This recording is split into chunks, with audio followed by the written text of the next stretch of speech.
Welcome to Morning Message. Teacher Rosel is back for another morning message. We are now in our week 2, day 4. So let's get started.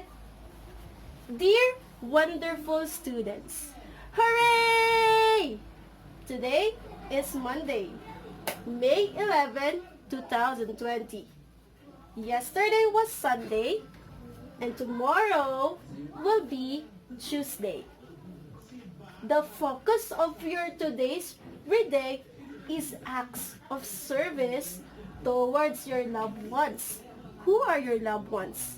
It can be your father, your mother, even your brother and sister and friends, which is close to your heart. This week, we are celebrating Mother's Day. Oh, I love my mom so much. So what makes your mom feel love? So what do you think are the acts of love that you can show to your mother? You can hug or kiss your mom. That's the first one. The second one will be, in order to feel that our love, you have to fix your toys after you play with it. That's the number 2. Number 3 could be make a thank you card for them, saying your message for them and how you really appreciate them. Okay? And number 4 will be listen to your mom's instructions, because all the instructions of your mom is for your best too, for you to become a good person. Number 5 will be a good child. Okay?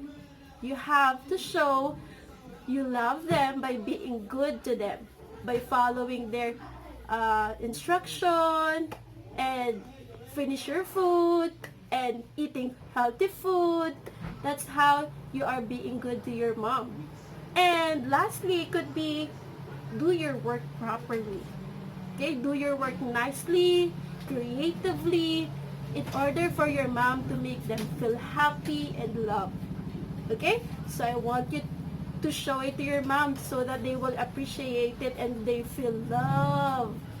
Okay, so now let's read first our sight words. Okay, our sight words are find, find,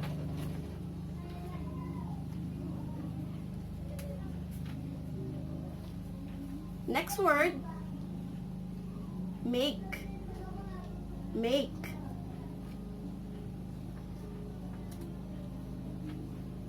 third word, jump, jump,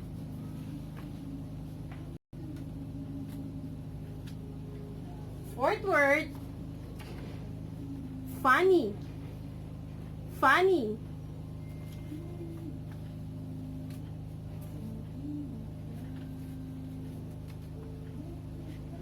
next word, calm, calm,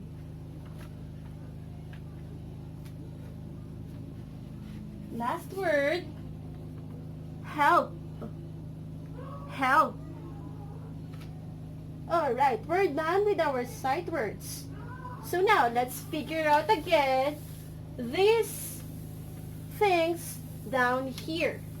So we have date in numbers, date in tally marks, date in base 10 blocks, odd or even. Now, we're now on May 11, 2020. Okay? And May is the 5th month of the year. So let's write 5. We are on our 11th day. Let's write 11. The year 2020. So let's write 20. Very easy.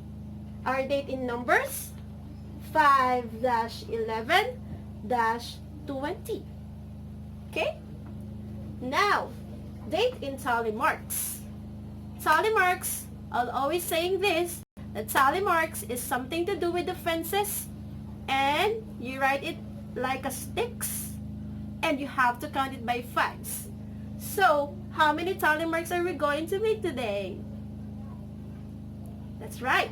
We're going to make 11 tally marks. So let's do it. 1, 2, 3, 4, 5, 6, 7, 8, 9, 10, 11. So we have 11 tally marks.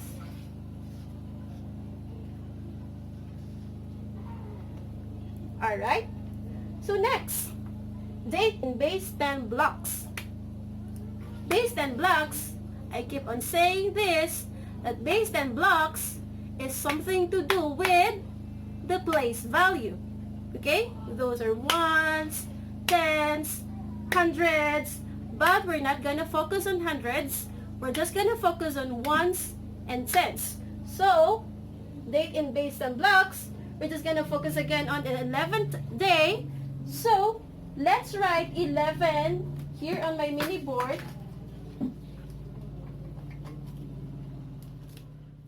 11.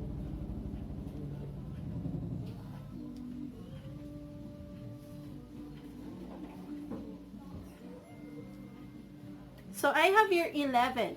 You can see, I have 11.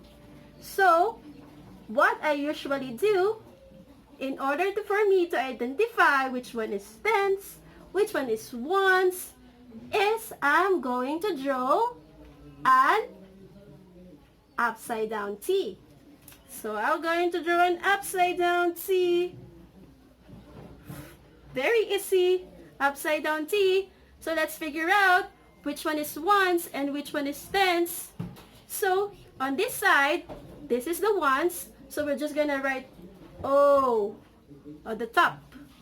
And this is the tens place. So we're just gonna write T in here. It's done. We're done splitting the ones and tens. So, how many ones do we have in 11? We have 1 ones and we have also 1 tens. So, let's put the blocks in here.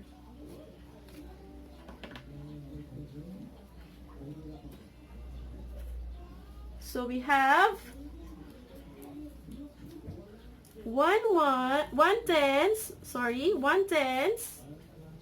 and 1 ones.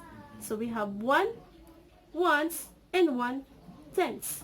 So it's easy for us to draw now, isn't it? Come on, let's draw.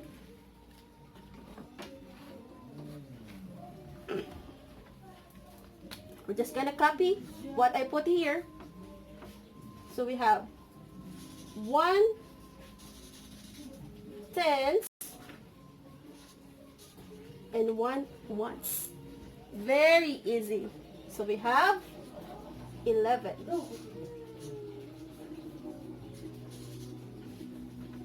Finish. Okay. So here's the thing. The next one. We're going to identify 11 if it's an odd or even. Odd or even.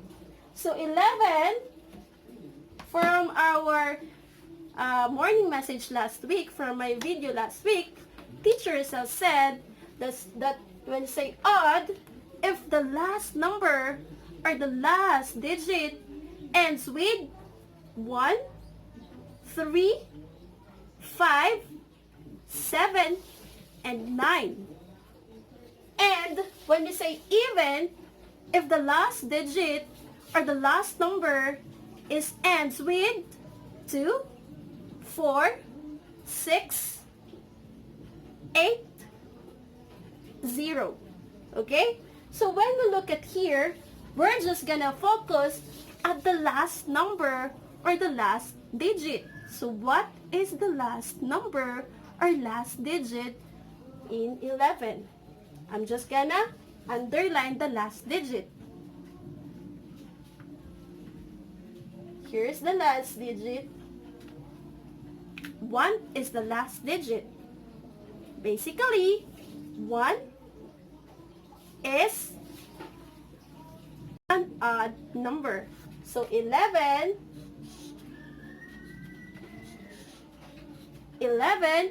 is an odd number.